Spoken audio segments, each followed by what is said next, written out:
മുഖ്യമന്ത്രി പിണറായി വിജയന്റെ മകന് ഇ.ഡി.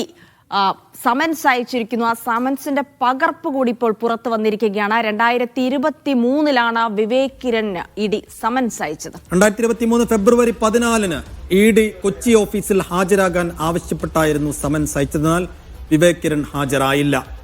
ഈ സമൻസ് ലൈഫ് മിഷൻ പദ്ധതിയിലെ ക്രമക്കേടുമായി ബന്ധപ്പെട്ട അന്വേഷണത്തിന്റെ ഭാഗമായിട്ടായിരുന്നു എന്നാണ് സൂചന. സുനിൽ ഐസക് വിശദാംശങ്ങൾ നൽകും. സുനിൽ, കേരള രാഷ്ട്രീയത്തിൽ ഒരു വലിയ ഭൂമികുലുക്കത്തിന് സാധ്യതയുള്ള ഒരു സംഭവമാണ്. എന്തുകൊണ്ട് പക്ഷേ ഇത്രയും നാൾ ഇത് മറഞ്ഞുകിടന്നു, ഒളിഞ്ഞുകിടന്നു എന്ന ചോദ്യത്തിനാണ് ഇനി ഉത്തരം തേടേണ്ടത്. ഒപ്പം ഇങ്ങനെ ഒരു ഇ.ഡി. സമൻസ് വിവേക് കിരണ് കിട്ടിയിരുന്നോ, അത് സ്വീകരിച്ചിരുന്നോ, ഹാജരായിരുന്നോ, ഹാജരായില്ലെങ്കിൽ ഇ.ഡി. എന്ത് തുടർ നീക്കങ്ങൾ എടുത്തു എന്ന് തുടങ്ങി ചോദ്യങ്ങൾ മാത്രമേ ഇതിനകത്ത് ബാക്കിയുള്ളൂ. ഉത്തരങ്ങളെല്ലാം വരേണ്ടതാണ്. അതെങ്ങനെ വരും, എന്താണ് ഇതിനകത്ത് സംഭവിച്ചത്? സൈഫു ജിൽസി, മുഖ്യമന്ത്രിയുടെ വിശ്വസ്തനായിരുന്ന ശിവശങ്കറിന്റെ അറസ്റ്റിലേക്ക് വരെ നീണ്ട കോലഞ്ചേരി ലൈഫ് മിഷൻ അഴിമതി ആരോപണവുമായി ബന്ധപ്പെട്ട കേസിന്റെ അന്വേഷണം, ഇ.ഡി. അന്വേഷണം മുഖ്യമന്ത്രിയുടെ വസതിയിലേക്ക് പോലും നീണ്ടിരുന്നു എന്നതിന്റെ തെളിവാണ് ഇപ്പോൾ പുറത്തു വന്നുകൊണ്ടിരിക്കുന്നത്. 2023 ഇ.ഡി. നൽകിയ നോട്ടീസിലെ വിവരങ്ങൾ എന്തുകൊണ്ട് എത്താൻ വൈകി എന്ന ചോദ്യത്തിന്റെ ഉത്തരം പോലും ദുരൂഹമാണ്. കാരണം സാധാരണഗതിയിൽ ഇ.ഡി. ആർക്കെങ്കിലും ഒരു നോട്ടീസ് അയച്ചാൽ അതിന്റെ വിവരങ്ങൾ കൃത്യമായി വ്യക്തമായി തൊട്ടടുത്ത ദിവസം തന്നെ പുറത്തു വരേണ്ടതാണ്. പക്ഷേ ഇപ്പോൾ ഈ നോട്ടീസിന്റെ വിവരങ്ങൾ, ഈ സമൻസിന്റെ വിവരങ്ങൾ പോലും പുറത്തു വരുന്നത് 2 വർഷത്തിന് ശേഷമാണ്. മാത്രമല്ല, മുഖ്യമന്ത്രിയുടെ മകൻ വിവേക് കിരൺ ഈ കേസുമായി ബന്ധപ്പെട്ട് ലഭിച്ച സമൻസിന് മറുപടി നൽകുകയോ ഇ.ഡിയുടെ ഓഫീസിൽ ഹാജരാവുകയോ ചെയ്തിട്ടില്ല എന്നാണ് നമുക്ക് ലഭിക്കുന്ന വിവരങ്ങൾ.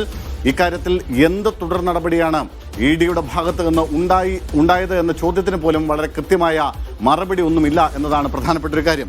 അതായത് 2023 ഫെബ്രുവരി 14 ഇ.ഡിയുടെ കൊച്ചി ഓഫീസിൽ ഹാജരാകാൻ ആവശ്യപ്പെട്ടുകൊണ്ട് വിവേക് കിരണിന് നോട്ടീസ് നൽകുന്നത്, സമൻസ് അയക്കുന്നത്.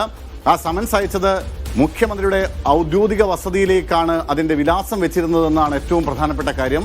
Vivek Kiran son of Pinarayi Vijayan, Cliff House, Thiruvananthapuram എന്ന അഡ്രസ്സിലാണ് ഇ.ഡി.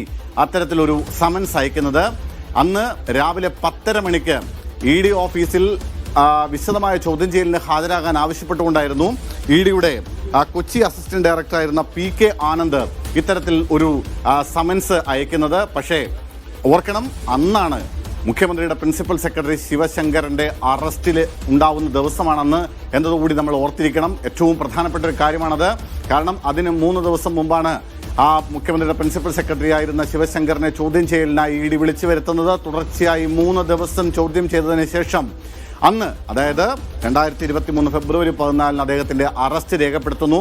അതേ ദിവസം തന്നെയാണ് മുഖ്യമന്ത്രിയുടെ മകനോട് ചോദ്യം ചെയ്യലിന് ഹാജരാകാൻ ആവശ്യപ്പെട്ടുകൊണ്ട് ഇ.ഡിയുടെ സമൻസ് ഉണ്ടാവുന്നത്. പക്ഷേ ചോദ്യം ചെയ്യലിന് ഹാജരായില്ല. അതിൽ അഴിമതി നിരോധന നിയമത്തിലെ വകുപ്പ് 50 ഉപവകുപ്പ് 1, 2 അനുസരിച്ചാണ് ഇത്തരത്തിലൊരു സമൻസ് അയക്കുന്നത്. അതിൽ കള്ളപ്പണം വെളുപ്പിക്കൽ നിരോധന നിയമമാണ്. രേഖകളും തെളിവുകളും ഹാജരാക്കുന്നതിന് ഒരു അന്വേഷണ ഉദ്യോഗസ്ഥന് ഒരാളെ വിളിച്ചു വരുത്താൻ ഈ നിയമത്തിൽ അധികാരം നൽകുന്നുണ്ട്. അതനുസരിച്ചുള്ള ഒരു സമൻസ് ആണ് അയക്കുന്നത്.